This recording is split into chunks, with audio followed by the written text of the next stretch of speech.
اعوذ باللہ من الشیطان اللعین الرجیم بسم اللہ الرحمن الرحیم السلام علیکم ورحمۃ اللہ وبرکاتہ۔ رحمت عالم کا شکر ہے کہ درس نمبر 108 آج میں آپ کی خدمت میں پیش کر رہا ہوں، اور آج کا یہ درس جس موضوع پہ ہے وہ کل کے موضوع سے مسلسل ہے۔ آج میں آپ کی خدمت میں جو تفصیل پیش کر رہا ہوں وہ کل کے درس سے مسلسل ہے۔ کل کا درس ظاہر ہے کہ وقت کی کمی کی وجہ سے زیادہ لمبا نہیں ہو سکا تھا، تو آج میں انشاءاللہ کوشش کروں گا کہ اس عنوان کو مکمل کر دوں۔ کل ہمارا درس ریاکاری کے موضوع پہ تھا، اور آج درس نمبر 108 بھی اسی کے تسلسل میں ہے۔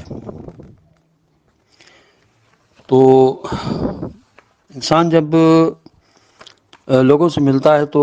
اکثر ایسے لوگوں سے اس کی ملاقاتیں ہوتی ہیں، اور ان کو صحبت ایسے لوگوں کی مل جاتی ہے کہ جو بہت ہی ریاکار ہوتے ہیں۔ اب انسان کے اندر ظاہر ہے کہ صحبت کا اثر ہوتا ہے، اور جب وہ دیکھتا ہے کہ لوگ ریاکاری کر رہے ہیں تو انسان اس فکر کے نتیجے میں دوسروں کے مال و متاع کی لالچ میں آ جاتا ہے، اور پھر انسان سے انسانیت ختم ہو جاتی ہے، اور وہ دوسروں کی اعانت و ترحم کے سلسلے میں پھر زیادہ متوجہ نہیں ہوتا، بلکہ بس ریاکاری کی طرف متوجہ ہوتا ہے، اور یہ چاہتا ہے کہ اس کو کس طرح شہرت مل جائے، اور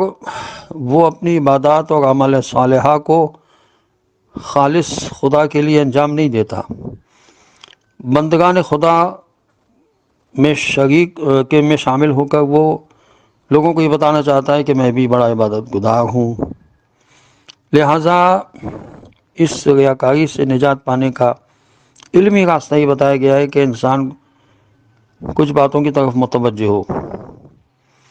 انسان یہ سوچے کہ اگر خدا چاہے تو اسے لوگوں کی نظروں میں ذلیل اور رسوا بھی کر سکتا ہے، اور اس کے دل میں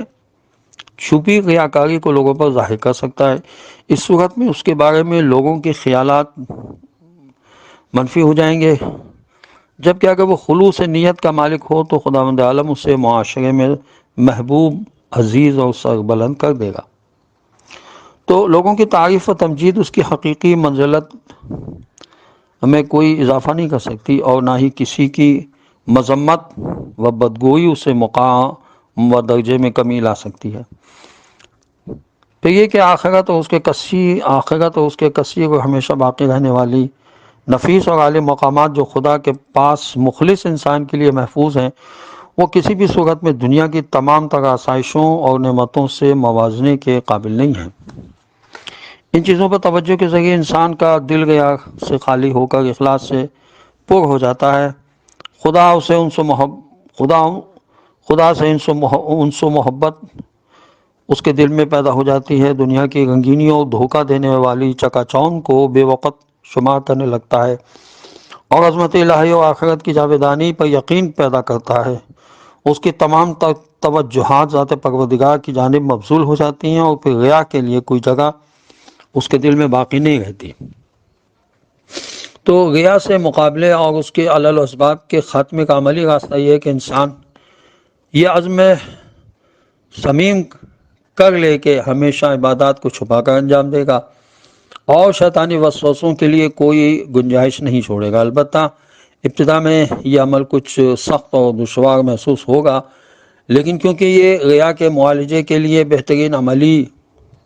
دوا ہے، لہذا اس سلسلے میں دشواریوں کو برداشت کرنا چاہیے، اور اس کے ساتھ ساتھ اسے چاہیے کہ خداوند عز و جل سے مدد و نصرت طلب کرتا رہے تاکہ اس بری بیماری سے وہ نجات پا سکے۔ دوسرا راستہ یعنی ریا سے وجود میں آنے والے آثار مظاہر کا خاتمہ ہے، اور ریا کے عوارض عام طور پر عبادت کے دوران انسان پر ظاہر ہوتے ہیں۔ اگرچہ وہ کتنا ہی قناعت پیشہ ہو، دوسروں سے کوئی لالچ نہیں رکھتا ہو، دوسروں کی تعریف اور تکذیب اور مدح و مذمت کو خاطے میں نہ لاتا ہو، لیکن شیطان اس کا پیچھا نہیں چھوڑتا اور عبادت کے دوران اسے اپنے وسوسوں کے ذریعے ریا کے عوارض میں گرفتار کر لیتا ہے۔ ریا کے سبب مرتب ہونے والے آثار و علامات کو روکنے کے لیے پہلے اس کے بارے میں آنے والے خیالات کو پہچاننا چاہیے، اور اس کے 3 مراحل ہیں: نمبر 1 علم، نمبر 2 شوق، نمبر 3 عمل۔ یہی سب سے پہلے انسان ہی سمجھتا ہے کہ دوسرے لوگ اس کے عمل خیر اور اس کی عبادت سے آگاہ ہو گئے ہیں، یا یہ توقع کرتا ہے کہ نہیں معلوم، ابھی انہیں معلوم ہوا ہے کہ نہیں تو انہیں معلوم ہو جائے۔ دوسروں کے مطلع ہونے کی امید کے بعد اس کا دل چاہتا ہے کہ وہ اس کی مدح و تعریف بھی کرے، اور اس کے دل میں یہ شوق پیدا ہوتا ہے کہ اس ذریعے سے ان لوگوں کے نزدیک مقام و منزلت حاصل کرے، اور یہی وہ مقام ہے جہاں وہ اپنے نفس کو ریاکاری پر اکساتا ہے، اور اس طرح ریا واقع ہو جاتا ہے۔ طاقتور انسان وہ ہے جو پہلے ہی خیال پر ہوشیار ہو جائے اور اپنے نفس کو دوسرے خیالات کی جانب سے بڑھنے کا موقع ہی نہ دے، اور بلا تاخیر ان کی مخالفت اور ان سے مقابلے کے لیے کمر بستہ ہو جائے۔ ریا کے پہلے مرحلے سے مقابلے کی صورت یہ ہو سکتی ہے کہ اپنے آپ کو سمجھائے اور اسے گوش گزار کرائے کہ اے نفس، تجھے دوسروں کے جاننے یا نہ جاننے سے کیا غرض؟ جب خداوند عالم تیرے حال سے آگاہ و باخبر ہے تو دوسروں کو مطلع کرنے کی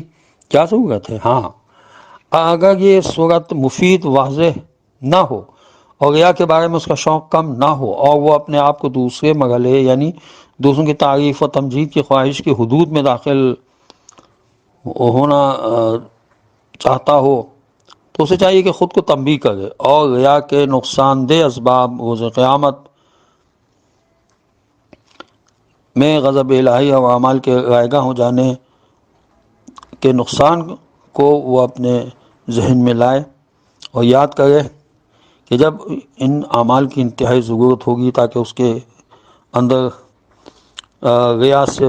متنفر اور کراہت ہو اور وہ اس کا مرتکب نہ ہو سکے، تو وہ وقت گزر چکا ہوگا۔ اس لیے اسی دنیا میں اسے چاہیے کہ ریا کے برے نتائج سے آگاہی حاصل کرے، ریا سے بے رغبتی ایجاد کرے اور نفس کو مزید گمراہی میں پڑنے سے اپنے آپ کو روکے، یعنی انسان ریا کے آثار و نتائج سے شناسائی حاصل کرے۔ یہ بات ذہن میں رکھے کہ خداوند عز و جل اس کی نیت اور ارادے سے بخوبی آگاہ ہے، اور ریاکاروں کے لیے اس کی ناراضگی اور غضب یقینی ہے۔ ان باتوں کو سوچنے کے بعد اپنے دل میں ریا کے لیے بے رغبتی اور نفرت ایجاد کرے، اور نتیجے کے طور پر ریا کے ارتکاب میں رکاوٹ بنے۔ ریا کا واقع نہ ہونا اس سے کراہت کا نتیجہ ہے، اور ریا سے نفرت اس کی شناخت سے ممکن ہے۔ تو انسان کو علم حاصل ہونا چاہیے، اور ریاکار شخص کو یہ بات ذہن نشین رکھنی چاہیے کہ انسان عام طور پر اسی چیز کی جانب رغبت رکھتا ہے جو اس کے فائدے کے لیے ہو، جبکہ ریاکاری اسے نقصان و خسارے کے علاوہ اور کچھ نہیں پہنچاتی، کیونکہ وہ انسان اس سے اس کی توفیق سلب کر لیتی ہے۔ عذاب الہی اس کا انجام ہے، اور یہ خدا کی بارگاہ میں اس کی منزلت گھٹاتی ہے، اس کے نیک اعمال کا ثواب برباد کر دیتی ہے، اور اپنے کثیر گناہوں کی وجہ سے دوزخ کے سوا اس کا کوئی ٹھکانہ نہیں رہتا۔ نیز اسے ذہن میں رکھنا چاہیے کہ مقلب القلوب صرف اور صرف خدا کی ذات ہے، اور اگر وہ چاہے تو کسی کا دل اس ریاکار کی جانب مہربان نہیں ہو سکتا، اور اسے لوگوں سے کوئی فائدہ نہیں پہنچ سکتا، ہر چند اس کے اعمال میں ریا پائی جاتی ہو، وہ دوسروں کے لیے اچھے کام کرتا ہو، لیکن ظاہر ہے کہ جب وہ دوسروں کے لیے اور دوسروں کو دکھانے کے لیے اچھا کام کر رہا ہوگا تو ظاہر اس کو آخرت میں کوئی ثواب نہیں ملے گا، اور خداوند عالم اسے فرمائے گا کہ جس کے لیے تو نے یہ عمل کیا ہے اسی سے اس کا اجر لے۔ چنانچہ ہمیں اس طرح بہت ہی زیادہ متوجہ ہونا چاہیے ہے، اپنے آپ کو ریاکاری سے محفوظ رکھے، اور ایسے لوگوں سے انسان اپنے آپ کو دور کرے جن کے اندر ریا پایا جاتا ہو۔ ظاہر ہے کہ انسان اتنی سمجھ رکھتا ہے کہ وہ لوگوں کے اعمال اور اخلاق کو دیکھ کر سمجھ جاتا ہے کہ یہ انسان اصلی ہے یا یہ بناوٹی ہے۔ خداوند عالم کی بارگاہ میں دعا ہے کہ پروردگار ہمیں ان تمام بری صفات سے محفوظ رکھے اور ایسے لوگوں سے محفوظ رکھے جو ان بری صفات کے حامل ہیں۔ خداوند عالم ہمیں امام زمانہ عجل اللہ تعالیٰ فرجہ شریف کے ظہور میں تعجیل فرما دے اور ہمیں ان کے اعوان انصار میں شامل ہونے کی توفیق نصیب ہو۔ آخر دعوانا ان الحمد للہ رب العالمین وصلی اللہ علی محمد وعلی آلہ الطیبین الطاہرین المعصومین المظلومین۔ والسلام علیکم ورحمۃ اللہ وبرکاتہ۔